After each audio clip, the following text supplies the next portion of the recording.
আপনারা কি জানেন মা কালী কেন জীব বের করলেন? এই এক দৃশ্যের পেছনে আছে এক মহাজাগতিক রহস্য। সংহার, লজ্জা আর করুণার মিশ্র এক অলৌকিক। মহিষাসুর বধের পর আবার পৃথিবী জুড়ে ছড়িয়ে পড়ে অসুরের অরাজকতা। দেবতারা প্রার্থনা করলেন, হে মা, আবার তুমি রূপ নাও, এই দানবদের ধ্বংস করো। তখনই দেবী দুর্গার কপাল থেকে উৎপন্ন হলেন মহাশক্তি মা কালী। চুল খোলা, চোখ লাল, গলায় খুলিমালা আর হাতে রক্তমাখা খড়গ। তিনি এগিয়ে গেলেন যুদ্ধক্ষেত্রে।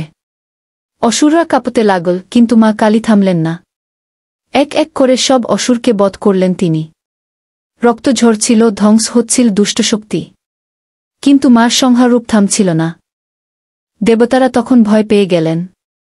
মা কালী সংহার করতে করতে এমন এক পর্যায়ে পৌঁছালেন যেখানে তিনি সংহার আর সৃষ্টির সীমা ভুলে গেলেন। পৃথিবী কাঁপছিল, দেবলোক ভিজছিল। এই সময়ে বিশ্ববিধাতা ভগবান শিব এগিয়ে এলেন বিশ্বকে রক্ষা করতে। মা কালীকে থামানোর আর কোনো উপায় ছিল না।